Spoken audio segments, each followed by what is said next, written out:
Hey everyone, I'm back for our Week 10 recap. Ticket to Ride, take advantage of the bye week versus My Cup Runneth Over. The implications come alive, but Brownout surges late to achieve the victory. The inaugurals, they win the Texas versus Wisconsin battle as they dominate the Webster Tigers. The Seawards upset win like Flynn.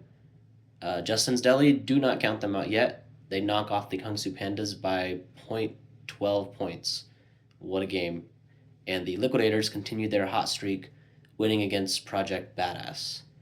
So with week 10 in the books, week 11 is the last week of the season before we go back for another round of division play. So we're going to peek at each division's outlook, starting with the J. Russell division. And with the win over the Pandas, the Deli begin to separate from the Tigers even more. Project and My Cup Runneth Over are certainly toilet bowl locks at this point. The interesting takeaway from the Jamarcus Russell division is that their top two teams, max points for, would not be top three in either the DoD or the Achilles Smith division. The Tigers will probably need to win out if they want to have an outside shot at the playoffs. So their current odds right now are, not looking very good.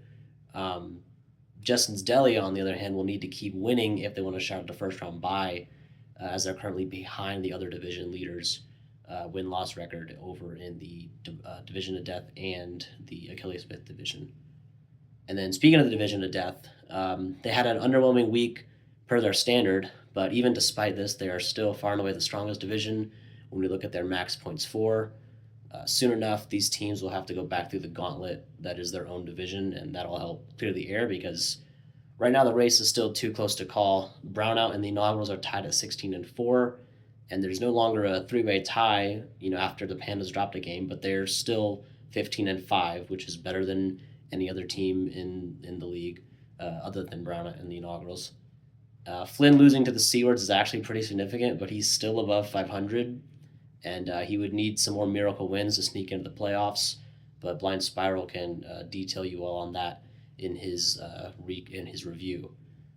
Then moving on to our final division, the Achilles Smith division. This has been a tale of two teams all along, as Ticket to Ride are trying to stay the course with the Liquidators on an absolute surge. Chase's team is actually winning in the points for department, but they're losing in max points for head to head. Ticket to Ride have had the luxury of a light schedule this year and have by far the lowest points against. These two teams are actually going to meet again in week 12, and that matchup will be crucial for the Liquidators to even out any tiebreaker chances since they lost their first meeting with Ticket to Ride earlier in the year. The Seawards played spoiler to win like Flynn last week, but they lost to the median, so they stay on roughly the same course as they were. Funny enough, based off the max points for stat, they would technically be leading the Jamarcus Russell division in terms of strength, and probably head-to-head matchups as well if they were in that division. Last but not least, shout out to the implications for giving Brown a scare this week. I know K-Mix was panicking.